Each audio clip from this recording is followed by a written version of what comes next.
आपने कहा कि आपके पास 10,000 रोगियों का डाटा है गुरुकुल के जो खत्म हो गए। मैं आपको चुनौती देता हूं कि आप आइए, हम लोगों ने डाटा मेंटेन किया हुआ इस तरीके से। आपके पास वो डाटा है ही नहीं, क्योंकि हमारा डाटा रजिस्टरों में है। और मैं किसी भी टीम को मैं जानकारी दे दूं, आप एक्सेल सीट ले आओ मानस समर्थ से और मेरे डाटा के साथ मैच कर लो, और मेरा डाटा इस तरीके से आपको मिलेगा। ये वो पहला रोगी है जो गुरुकुल ने ठीक किया है। उसका मोबाइल नंबर भी आपको दूंगा। सौभाग्यवती है, इसकी बेटी खुद MBBS MD डॉक्टर है और 2 बार ऑपरेशन, सर्जरी और कीमो के बाद हमने ठीक करी थी। इसका मोबाइल नंबर आप ले लो, 94 600 755 और 79। और इसकी दवा छूटे हुए 1 साल से अधिक हो गया और आज भी फिट है। इस तरीके का डाटा है। तो जाने आप सच, करें मुकाबला कि जिसमें मानस समर्थ मेरे पास आता है, रोता है और कहता है कि 12 वर्षों में लाखों कैंसर रोगी मारे गए इनकी झूठ की वजह से, इनके छल कपट की वजह से। एलोपैथी में केवल और केवल लूट है। जब तक आप सच नहीं बोलोगे, इस राष्ट्र के सामने सच नहीं होगा, प्रत्येक झूठे की छाती में कील ठुकती रहेगी। पीठ में नहीं, छाती के अंदर ठोकूंगा, छाती के अंदर। कभी भी मुकरूंगा नहीं, फूल का अंत नहीं लिखूंगा, बोलूंगा मानस समर्थ झूठा है, मानस समर्थ झूठा है। तेरे में साहस है तो मेरा सामना कर। वंदे मातरम, जय भारत। भाई राजीव दीक्षित अमर रहे। जय बाबा जय रामदास, जय धरती माँ, जय भोलेनाथ। एक वीडियो मानस समर्थ जी ने डाली जिसका टाइटल दिया, डॉक्टर विश्वरूप चौधरी के खिलाफ षड्यंत्र रचने वाले आचार्य की पूरी कुंडली। और उसमें आचार्य का नाम लिखा आचार्य फूलकांत। बहुत बहुत धन्यवाद आपका। आप सब दर्शक निर्णय करें। इस देश में 2 बातें हैं। पहली बात, मैंने ये कहा, एक वीडियो वायरल किया जिसमें मैंने इनके सबूत दिए कि इन्होंने 12 वर्षों में कोई कैंसर रोगी ठीक नहीं किए। ये खुद मानस समर्थ का वीडियो था। पहले बहुत परपंड किया गया कि झूठी आवाज़ है, लेकिन सत्य सत्य ही रहता, वो कभी बदलता नहीं है। तो अगर पहली सिचुएशन को सत्य माने कि जिसमें मानस समर्थ मेरे पास आता है, रोता है और कहता है कि 12 वर्षों में लाखों कैंसर रोगी मारे गए इनकी झूठ की वजह से, इनके छल कपट की वजह से।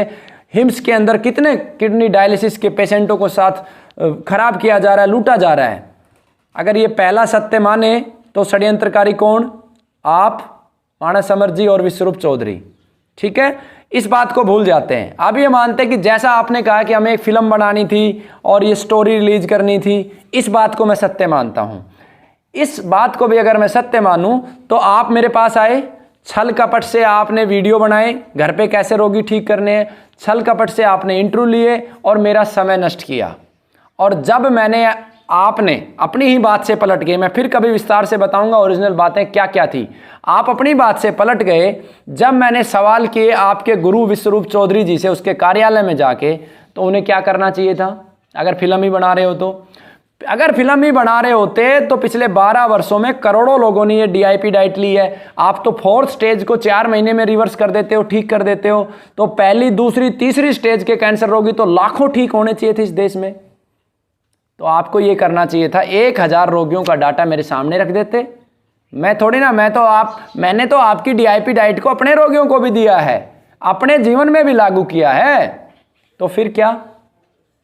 आपने ऐसा नहीं किया। तो इसका मतलब क्या? दूसरी सिचुएशन भी अगर सत्य मानूं तो षड्यंत्रकारी कौन? आप और आपके डॉक्टर विश्वरूप चौधरी। ये समाज निर्णय करे, सभी नाइस एक्सपर्ट ये निर्णय करे कि सत्य क्या है, और सारे इनके कार्यकर्ता निर्णय करें सत्य क्या है। अगला, आपने मेरे ऊपर आरोप लगाया कि जनवरी में फोन आया था, मैं पहले से ही षड्यंत्र रच रहा था। आपकी टीम के सदस्य हैं डॉक्टर तरुण कोठारी, जो एक फिल्म में हीरो भी हैं, रियल वॉरियर, उसकी भी बारे में जो बात करेंगे बाद में।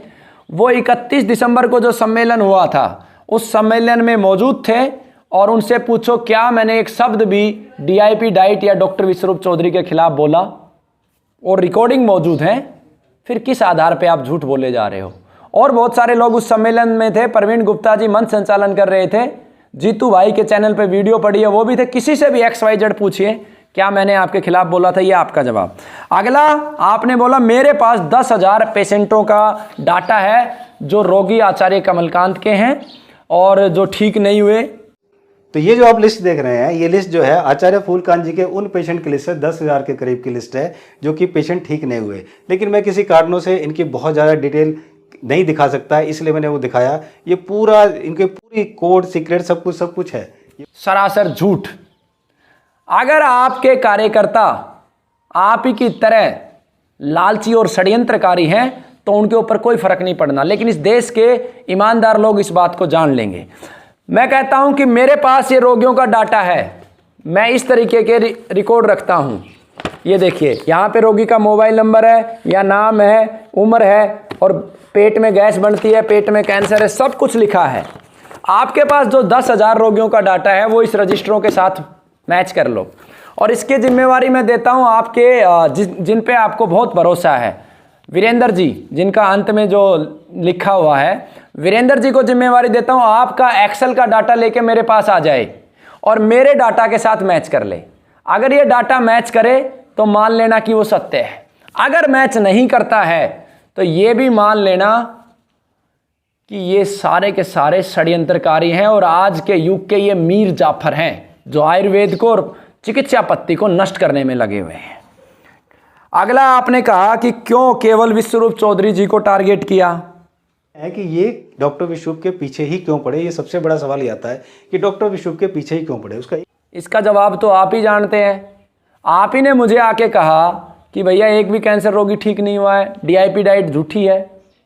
आप ही ने तो कहा, अन्यथा मैंने तो 31 दिसंबर का सम्मेलन पूरे देश के सच को जानने के लिए किया था, और 20 कैंसर रोगी जिसने ठीक किए उन सबको निमंत्रण भेजा था, विश्वरूप चौधरी जी को भी निमंत्रण भेजा था।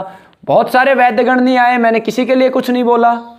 मैंने विश्वरूप चौधरी जी को इसलिए बोला कि उस सम्मेलन में ना आने का उन्होंने ये रीजन दिया था कि दिल्ली में रखो, इतनी दूर मैं आ नहीं सकता। और जब आप आए, आपने सच्चाई बताई, तो जब अगला सम्मेलन 23 जुलाई को दिल्ली में रखा गया तो वो दिल्ली में भी उस सम्मेलन में नहीं आए सम्मेलन में। वो चाहते तो अपना डाटा भेज सकते थे, क्योंकि आपके सदस्य अवधेश पांडे, आपके इस पूरी हॉस्पिटलों के जो मालिक हैं, अवधेश पांडे, विश्वरूप चौधरी जी, आचार्य मनीष जी, अवधेश पांडे जी आए थे। आप DIP डाइट से ठीक हुए 1 लाख रोगियों का डाटा, 500 रोगियों का डाटा, 400 का, 100 का, 200 का आप भेज सकते थे। तो खुद आप लोगों ने ये बताया कि भैया कैंसर रोगी ठीक नहीं हुए तो मेरी आत्मा रोती है। जब किसी रोगी के साथ कोई छल कपट करता है, उसको झूठ बोलता है, तब मेरी आत्मा रोती है। और मेरे जीवन का लक्ष्य है डॉक्टर विश्वरूप चौधरी ही नहीं, इस देश में जो भी कैंसर पे झूठ बोलेगा उस सब की सच्चाई में लेके आऊंगा। अगला आपने सवाल किया कि 6 साल की बच्ची नेचुरल डाइट से कैंसर ठीक हुआ। सबसे पहले मैंने जब उन्हें कांटेक्ट किया तो उन्हें व्हाट्सअप किया ये वाली वीडियो कि मैंने ये 6 साल की बच्ची जो कैंसर की थी, ये नेचुरल डाइट से ठीक हो गई है और बहुत अच्छा फील कर रही है। तो जब मैंने बताया तो वो इस बात को नहीं माने। तो उस संबंध में अगर आपने कभी मेरे को व्हाट्सएप भेजा हो तो वो आप मुझे दिखा सकते हैं, उसका नंबर आप रिलीज कर दें, मुझे कोई आपत्ति नहीं है। आपने ठीक किया तो उसका मोबाइल नंबर दे दें कि नेचुरल डाइट से ठीक हुई है कैंसर, तो उसकी सत्यता अपने आप समाज के बीच में आ जाएगी। मैं क्या कर सकता हूं। अगला आपने प्रश्न जो किया कि आपका उद्देश्य था आचार्य कमलकांत जी के बारे में जानना, ये आखिर क्या कर रहा है। तो आपको एक बात कहना चाहता हूं, आपका उद्देश्य मेरे बारे में जानना नहीं था। आपका उद्देश्य जिस प्रकार से आप अन्य लोगों से कमीशन लेके काम करते हैं, हिम्स जैसे हॉस्पिटलों से एक एक रोगी जब वहां पे जाता है तो 6,000 रुपये आपको कमीशन मिलता है, वो कमीशन लेना मेरे से था और कमीशन आपको मैंने दिया नहीं। झूठ के साथ ये व्यक्ति कभी जाएगा नहीं, भले ही मेरे साथ एक व्यक्ति रहे या मेरे साथ 1000, मुझे संख्या से कोई फर्क नहीं पड़ता। आपको कमीशन चाहिए था, मेरी सच्चाई जानने नहीं आए थे। आपको 6,000 रुपये जैसे हिम्स से कमीशन मिलता है वैसे कमीशन चाहिए था, आपको पैसा कमाना था। वो मनसा मैं आपकी पूरी नहीं कर सकता था। अगला आपने झूठ बोला कि 10 दिन का टूर आचार्य कमलकांत जी ने बनाया। तो इन्होंने मेरा 10 दिन का टूर बना दिया और पुणे के लिए मेरा टिकट भी करा के दिया। मेरा फ्लाइट टिकट, 10 दिन का टूर, आना जाना सब कुछ इन्होंने करा के दे दिया। जी हाँ, ठीक है, और टिकट भेजी। यथार्थ झूठ है। दोनों टिकटों की डेट आप लाइव कर दो, आपको पता चल जाएगा 10 दिन का टूर था या नहीं। ये टूर इसलिए बनाया था कि मेरी माता जी है, मधु माता जी, ठीक है, वो माता जी के कहने पर, क्योंकि मैं इनके साथ उस समय कनेक्ट था और कनेरी मठ हमें जाना था, तो मेरी इच्छा ये थी कनेरी मठ के बारे में ये दिखाएं। माता जी आज भी जिंदा है, कोई भी मधु माता जी से पूछ सकता है, इसलिए वो टूर रखा था। और 3 या 4 दिन का टूर था। टिकट मैं आपको बहुत जल्द दिखा दूंगा, या आपके पास है तो आप दिखा दें, मेरा समय नष्ट ना करें। आपने बार बार बोला कि उसके बाद मैंने जाना छोड़ दिया गुरुकुल। गुरुकुल बहुत ज़्यादा बार नहीं आए थे, आप एक ही बार आए थे, ये भी आपकी बात झूठ है। इसके बाद आपने बोला कि इसने अनाथ बच्चों के लिए ये गुरुकुल पैसे कमाने के लिए खोला था। इन्होंने शुरू किया, उसके बाद कुछ अनाथ बच्चों के साथ इन्होंने गुरुकुल की स्थापना करने की सोची कि भाई इस तरह से हम पैसे कमा सकते हैं, इस तरह से हम कुछ कर सकते हैं। मानस समर जी, अनाथ बच्चों को पढ़ाने के लिए मेरे मन में अभी भाव नहीं उपजे। जिस दिन मिस्टर इंडिया फिल्म देखी थी उसी दिन मैंने ठाना था इस देश के रोड पे मैं अनाथ बच्चे नहीं छोड़ूंगा। मैंने बहुत ईमानदारी से प्रयास किए, मैंने ट्रेनों में बच्चे उठाए, मैंने रोडों से बच्चे उठाए, और मैंने बहुत सारी वीडियो भी डाली कि अनाथ बच्चे हैं तो मुझे दे दो।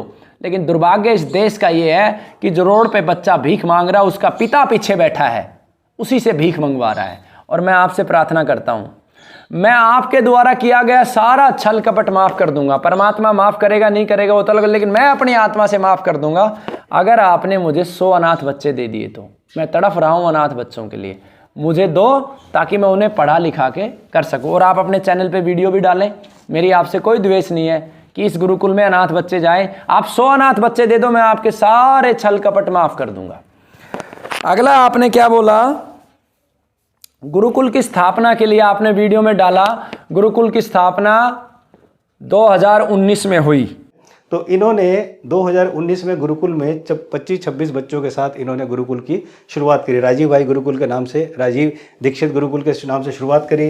वहाँ के एजुकेशन मिनिस्टर से जो कि डॉक्टर विजय शंकर शर्मा और गोविंद सिंह जी, ये दोनों इंसान बहुत ही क्लोज थे ये राजीव भाई दीक्षित जी के साथ। तो इन्होंने उनके साथ लगकर ये सब कराया। 11 लाख का चेक, 5 लाख का चेक सरकार से दिलाया, ज़मीनें हैं, काफ़ी सारा डोनेशन, काफ़ी सारा। झूठ। गुरुकुल की स्थापना 2018 शरद पूर्णिमा को हुई, 23 अक्टूबर को। ठीक है, जो लोगों ने आपको सूचना दी वो गलत थी। उसके बाद आपने डाला कि 25-26 बच्चों के साथ गुरुकुल शुरू हुआ, गलत। केवल 8 या 9 बच्चों के साथ गुरुकुल शुरू हुआ है, ये भी आपकी बात गलत। उसके बाद आपने एक और झूठ बोला इसी वीडियो में। क्या झूठ बोला कि गोविंद जी का नाम लिया और विजय शर्मा जी का शायद नाम लिया, ये दोनों इसके साथी थे और इन्होंने मिलके सरकार से इनको पैसा दिलाया। सरासर झूठ। आपने कहा 11 लाख और 5 लाख का चेक, झूठ। टोटल 22 लाख रुपए मुझे सरकार से मिले। मैं आभारी हूँ भारतीय जनता पार्टी का और उस समय के एजुकेशन मिनिस्टर श्रीमान रामविलास शर्मा जी का। 22 लाख रुपए मुझे दिए और उसे ना विजय जी लेके आए ना गोविंद जी लेके आए, उसको लेके आया मेरा गांव। मेरा गांव सदियों से रामविलास शर्मा के वोट देता आया, मेरे गांव की वजह से मुझे मिले। दूसरा उसमें सबसे बड़ा कारण बने हमारे चाचा जी कैलाश पाली जी, जो सदियों से संघ के साथ जुड़े हैं और सेवा के एक बड़े प्रकल्प में लगे हुए हैं। गांव के हमारे कंवर सिंह जी जो मंदिर कमेटी के मार्गदर्शक मंडल के सदस्य भी हैं। हमारे चाचा जी ब्रिजपाल तंवर जी जिन्होंने ये 2 एकड़ जमीन दान भी दी है। और उसके अलावा देशराज जी, और सबसे बड़ा कारण बनी उनमें मधु माता जी कि जिन्होंने शिक्षा मंत्री का हाथ पकड़ के बोला कि ये पैसा आपको जल्द से जल्द देना है। और बहुत सारे लोग थे, प्रवीण भाई थे, संजय भाई थे, सुरेंद्र भाई थे और विकास पाटनी जी थे, बहुत सारे लोग थे। तो ये आपका सरासर झूठ, बहुत सारे झूठ बोले हैं। कितनों का जवाब दूं मैं? ठीक है। फिर आपने बोला कि एक बहन थी जो 40,000 रुपये महीना देती थी और एक कमरा भी बनवाया। और उसके बाद एक बहन जी भी थी जो कि 40,000 रुपये महीना इनको देती थी, उन्होंने कमरा भी बनवाया, इतना सब कराया। और वो बहन नहीं थी, वो हमारी परम आदरणीय मधु माता जी है, जिसने राजीव भाई जैसे योद्धा को तैयार किया। पहला व्याख्यान राजीव भाई का मधु माता जी ने करवाया था और इस सर के ऊपर हाथ भी उसी माता जी का है। आज मैं जो कुछ कर पा रहा हूँ उसी की कृपा है, परमात्मा की कृपा है और मेरे माँ बाप के संस्कार है। उस माता जी के नंबर मैं आपको दे दूंगा और जो भी लोग जानते हैं वो मधु माता जी से फ़ोन करके पूछो क्या सच्चाई है। उसके बाद आपने एक झूठ बोला कि मैंने लोगों का जो सम्मेलन में आए उन लोगों का इस्तेमाल किया, उनके डाटा का इस्तेमाल किया और उनका झूठा डाटा मैं एकत्रित करता हूं। आपको डेटा इसलिए देगा कि वो अपने क्लाइंट बना हुआ, आप उनको अपने पास बुलाओ, इसलिए डेटा देगा। और श्रीमान जी, आपके अवधेश पांडे वहां पे मौजूद थे। उन अवधेश पांडे जी से पूछिए, क्या मैंने किसी भी वैद्य का डाटा वहां पे प्रेजेंट किया या मैंने अपने गुरुकुल का प्रेजेंट किया। और वो कार्यक्रम 5 बजे तक चलना था और 9 बजे तक चला डिबेट, और डिबेट का विषय बना था गाय का दूध पीना चाहिए नहीं पीना चाहिए, ठीक है। जिसमें आपने बोला है कि देश भर के साइंटिस्ट ये बोलते हैं कि गाय का दूध जहर है, अकेले हम नहीं बोलते हैं। उसी कार्यक्रम में हमने सिद्ध किया था कि गाय का दूध अमृत है, और आगे भी कर देंगे। आपके जो लोग ये कहते हैं दूध जहर है, उनके 13 रोगी थे हिम्स हॉस्पिटल के, और गुरुकुल ने 466 रोगियों का डाटा प्रेजेंट किया था, और सारी फाइलें अवधेश पांडे जी के पास रखी थी, और जब चाहोगे तब आ जाएंगे, ठीक है। तो जितने भी वैज्ञानिक, आपके अलावा नहीं, इस देश में जितने भी वैज्ञानिक ये कहते हैं कि गाय का दूध जहर है, वो मेरे से, मैं उन सबको चुनौती देता हूं कि आप 20 कैंसर रोगी आप ले लो और 20 मुझे दे दो। आप दूध मत पिलाओ और मैं गाय का दूध पिलाऊंगा। कितने ज्यादा, किसके जितने ज्यादा जिंदा रहते हैं, जितने ज्यादा ठीक होते हैं, उसके बाद निर्णय कर लेना। और विश्वरूप चौधरी जी, आपको पुनः चुनौती देता हूं, आप भी ले लो 50 कैंसर के रोगी और 50 मैं ले लेता हूं। आप अपनी DIP डाइट दो और मैं अपनी गोमाता आधारित चिकित्सा देता हूं। मैं ऋषियों के ज्ञान के आधारित पे आयुर्वेद को देता हूं, और आपको पता चलेगा क्या सत्य है और क्या असत्य है। इसके बाद आपने एक और आरोप लगाया। आरोप क्या लगाया? यह आरोप लगाया कि मैं वैद्यों का डाटा, इसलिए मैं सम्मेलन करता हूं कि सभी वैद्यों का डाटा मैं ले सकूं और उसे मैं प्रेजेंट कर सकूं, क्लाइंट बढ़ा सकूं, उन रोगियों को अपने यहां बुला सकूं। सरासर झूठ, कॉमन सेंस खत्म हो गई है आपकी। मैं उस सम्मेलन में केवल उन रोगियों का डाटा लेता हूं जो ठीक हो चुके हैं, और जो रोगी ठीक हो चुका है उसको मैं अपने यहां बुला के क्या करूंगा? अगर मैं फोन भी करूंगा कि भाई आ जाओ मेरे यहां से कैंसर की दवा ले लो, तो वो कहेगा मेरा तो कैंसर खत्म हो चुका है। तो कम से कम झूठ बोलने से पहले सोच तो लिया करो भाई जी। परमात्मा ने आपकी बुद्धि को भ्रष्ट कर दिया क्योंकि आप झूठ के मार्ग पे हो ना।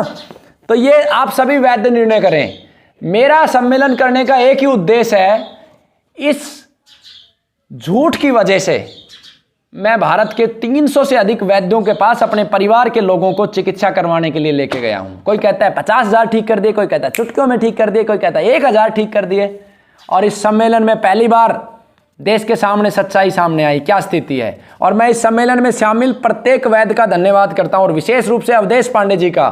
और मैं अवधेश पांडे जी, आपको इस वीडियो के माध्यम से कहता हूं, धर्म के पथ पे लौट जाओ, आप विजयी बनोगे।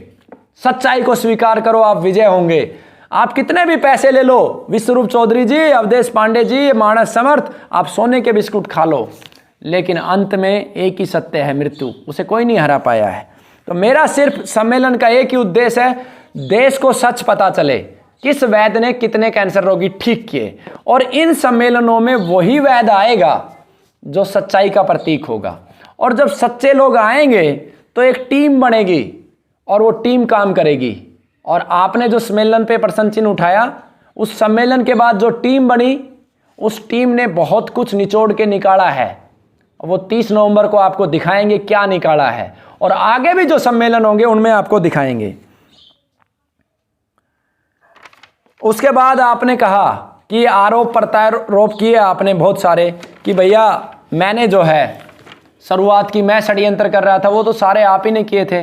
अंत में आपने एक और प्रश्न मुझसे किया कि क्रांतिकारी, और जब आप देखोगे तो कितने बड़े बड़े क्रांतिकारी के दावे करते हैं, क्रांतिकारी हैं।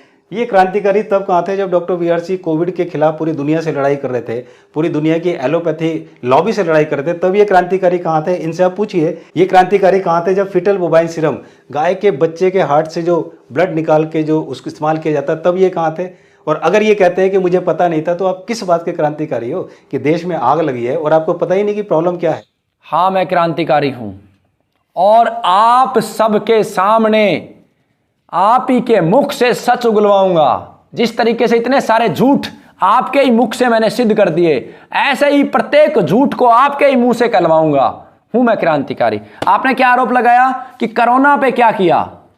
देखिए, आप सोशल मीडिया पे बहुत एक्टिव हैं, आप पूछिए कोरोना पे हमने क्या किया। हमारे यहाँ जितने भी रोगी आए गुरुकुल में, सबको ठीक करने का प्रयास किया, लोगों में जागरूकता की कोरोना को लेके कि एक षड्यंत्र है। और एक और बात बता दूं, आपने अगला कहा कि FBS बछड़े का जब खून निकाला जा रहा था, जब वैक्सीन बनी, तो आपने क्या किया? जिस कार्य को किया, ये FBS जो शब्द बोलते हैं, जिस व्यक्ति ने किया उस व्यक्ति का नाम है विकास पाटनी, ठीक है, और मेरा छोटा भाई है। आपने उसी का रेफरेंस लिया है, विकास पाटनी जी का और वीरेंद्र जी का, ठीक है। पुनः मैं आप सबसे निवेदन करता हूं, वीरेंद्र भाई से भी और विकास पाटनी जी से भी, इनके सत्य को जानने के लिए मैंने बहुत सारे रास्ते दे दिए हैं आपको। पहला रास्ता दे दिया, हम तीनों को बैठा लो और आप सवाल करो, हमारा नार्को टेस्ट करो, आपको सच पता चल जाएगा। दूसरा रास्ता मैं दे रहा हूं, आप एक सम्मेलन आयोजित कर लो, DIP डाइट से कितने कैंसर रोगी ठीक हुए, एक टीम बना लो, MBBS MD BMS सभी प्रकार के डॉक्टर बैठा लो, आपको पता चल जाएगा। और तीसरा रास्ता मैं आपको देता हूं कि ये जो डाटा है 10,000 कैंसर रोगियों का, जो ये कह रहे हैं कि इनके पास डाटा है, जो इनके यहां रोगी ठीक नहीं हुए, आप मेरे डाटा से इनके डाटा को मिला लो, आपको पता चल जाएगा कौन झूठा है कौन सच्चा है, ठीक है। और अंत में आपने ये कहा कि वीरेंद्र जी इनके गुरुकुल की सारी सच्चाइयां सब कुछ बताएंगे। मैं जो राजीव भाई दीक्षित जी के साथ जिन्होंने काम किया, हमारे वीरेंद्र सिंह जी से ही आग्रह करूंगा, जो कि गोधुली परिवार से हैं, उनसे रिक्वेस्ट करूंगा कि आप कम से कम ये देखिए कि जो गौ माता के नाम पर, धर्म के नाम पर और राजीव भाई के नाम पर गुरुकुल की आड़ में जो इस तरह के लोग धंधा कर रहे हैं, उनके बारे में जानना चाहूँगा कि आपकी क्या राय है और आप किस तरह का एक्शन इन लोगों के खिलाफ ले रहे हैं। दूसरा, वो आचार्य जिसको ना धर्म का ज्ञान है, वेद का ज्ञान है, संस्कृत का ज्ञान है, श्लोक का ज्ञान है, ये वहाँ पर गुरुकुल में क्या चला रहे हैं और बच्चों को क्या सिखा रहे हैं। मेरे जीवन की प्रत्येक सच्चाई मैंने बहुत ईमानदारी से आप सबके बीच में रखी हुई है। मेरे व्यक्तिगत जीवन की भी बातें जो व्यक्ति अंतिम समय में निकालता है, मेरी माँ ने मुझे इतना सामर्थ्य दिया, मुझे गौमाता ने इतना शक्तिशाली बनाया, सच कहते हुए मैं पीछे नहीं हटता। मैंने अपने व्यक्तिगत जीवन की भी सारी जानकारियां दी हुई है कि मेरे 100 से अधिक लड़कियों से संबंध थे, मैंने प्रत्येक बात को रखा हुआ है। और अंत में आपने एक और सवाल उठाया था कि आचार्य, और बिना धर्म, वेद, संस्कृत और श्लोक का बिना ज्ञान हुए भी वो आचार्य हैं और बिना ज्ञान हुए भी वो गुरुकुल चला रहे हैं। और हो सकता है मैं गलत हूं, मेरी समझ में आचार्य का एक ही अर्थ है, जब भी कोई व्यक्ति ज्ञान को प्राप्त करे और उस ज्ञान को प्राप्त करके उस ज्ञान को समाज के अंतिम व्यक्ति तक पहुंचाने का प्रयास करे जो उसके लिए पात्र हो, और उस ज्ञान के माध्यम से समाज में जितना प्रकाश फैला सके, वही आचार्य है।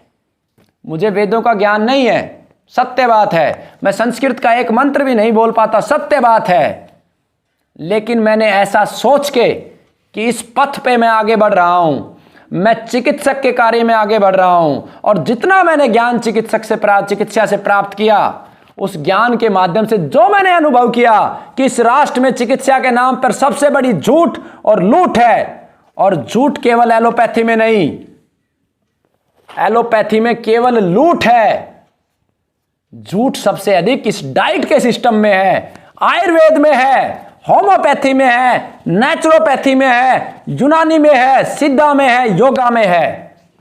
एलोपैथी में केवल और केवल लूट है, झूठ नहीं। हर चीज की सच्चाई वो आपको बताते हैं। शुगर की गोली देते हैं तो आपको बताते हैं ना कि जिंदगी भर खानी है, ठीक नहीं हो सकती, लूट है, झूठ नहीं है। और मैं पुनः आपको कहता हूं, अगर मेरी परिभाषा आचार्य की गलत है, मुझे चिकित्सा का ज्ञान है, कैसे मैंने ज्ञान प्राप्त किया, आपने मेरे गुरुओं पे सवाल किया, मैंने इस देश के 350 से अधिक चिकित्सकों के पास में गया हूं, उनसे मैंने समझा है थोड़ा थोड़ा। मेरे गुरु राजीव दीक्षित जी के मैंने ऑडियो वीडियो सुने हैं और उनकी वेदना को अपने शरीर के अंदर उतारा है कि किस कष्ट के लिए, किस लक्ष्य के लिए वो आगे बढ़े थे, क्या वो करना चाहते थे, उनकी पीड़ा को मैंने समझा है, वहां से मैंने ज्ञान प्राप्त किया है। और हमारे जितने ऋषि मुनि हुए हैं, महर्षि चर्क, सुश्रुत, वाग्भट, इन सब के ग्रंथों का अध्ययन कर रहा हूं और किया भी है। और जो भी अनुभवी वैद्य मुझे मिलता है उससे मैं ज्ञान प्राप्त करता हूं, जैसे बच्चे की तरह मैं सीख रहा हूं डॉक्टर अरुण कुमार से। मेरे गुरुओं के विषय में मैं फिर विस्तार से बताऊंगा। यह देश डिसाइड करेगा कि क्या मैं आचार्य हूं या नहीं। मेरा संकल्प है कि चिकित्सा के क्षेत्र में जितनी झूठ और लूट है उसको समाप्त करूं। जितने झूठे हैं उनकी सच्चाई समाज के सामने लेके आऊं। ज्ञान मुझे जितना भी है उसका प्रयोग सही से करूं और ज्ञान प्राप्त करूं और मेरे बच्चों को ज्ञान दूं। जो भी इस देश में ज्ञान प्राप्त करना चाहता है उसको ज्ञान दूं। एक प्रश्न इस वीडियो में आपने उठाया था कि डॉक्टर विश्वरूप चौधरी जी ने पूरे देश भर में सिखाते हैं, आपने क्या दिया? राजीव भाई को सुनने के बाद जितना ज्ञान मुझे हुआ और जितना मैंने सीखा, 2 करोड़ लोगों तक यूट्यूब के माध्यम से मैं पहुंचा चुका हूं, अलग अलग चैनलों के माध्यम से। अब ये तो नहीं जान सकता उसके सब्सक्राइबर सेम है, बट सारी वीडियोस के व्यूज देखोगे तो 2 करोड़ के आसपास मिल जाएंगे। दूसरा, इस देश में 750 से अधिक व्याख्यान मैं कर चुका हूं, अलग अलग जगह पे, स्कूलों में जाके, गाँव में जाके, गौशालाओं में जाके, और निरंतर इस प्रयास में मैं लगा हूं। ठीक है। और तीसरा, प्रत्येक माह यहां पर ट्रेनिंग होती है 1 महीने की, 5 लोगों को सिखाते हैं और 3000 रुपये लेते हैं। 100 रुपये पर डे खाने का काम भी करवाते हैं उनसे, ऐसा नहीं है, और उनको जितना संभव है वो सिखाने का प्रयास करते हैं। 2 दिन के यहाँ पे शिविर होते हैं, 500 रुपये लेते हैं रहने और खाने के, उनको सिखा के भेजते हैं। और कुछ भी गलत नहीं सिखाते, झूठ नहीं देते कि DIP डाइट से कैंसर ठीक हो जाएगा, और ऐसे नकली नाइस एक्सपर्ट पैदा नहीं करते। सच्चे लोगों को पैदा करते हैं और सच्चे लोग ही हमारे पास टिकेंगे। हमारे पास वही व्यक्ति टिकेगा जो ईमानदार है, जो पवित्र है, जो धर्म के मार्ग पे चला हुआ है। बाकी सब भाग जाएंगे। जैसे तुम भी तो आए थे पार्टनरशिप करने के लिए, क्यों नहीं रुक पाए? सिर्फ इसीलिए कि धर्म से समझौता नहीं, कर्म से समझौता नहीं। इसलिए पुनः मैं आपसे प्रार्थना करता हूं कि झूठ का सहारा लेना छोड़ दो, सत्य के मार्ग पे आ जाओ, धर्म के मार्ग पे आ जाओ। आप मेरे को आपने वीडियो में बोला आखिरी कील नहीं होने दूंगा मैं। जब तक आप सच नहीं बोलोगे, इस राष्ट्र के सामने सच नहीं होगा, प्रत्येक झूठे की छाती में कील ठुकती रहेगी। पीठ में नहीं, छाती के अंदर ठोकूंगा, छाती के अंदर। पीठ में कायर छोपते हैं जैसे तुमने छोपा, कायर नहीं हूं मैं, आपकी छाती में ठोकूंगा और कभी भी मुकरूंगा नहीं, फूल का अंत नहीं लिखूंगा, बोलूंगा मानस समर्थ झूठा है, मानस समर्थ झूठा है। तेरे में साहस है तो मेरा सामना कर। वंदे मातरम, जय भारत। भाई राजीव दीक्षित अमर रहे। जय गौ माता, जय धरती मां।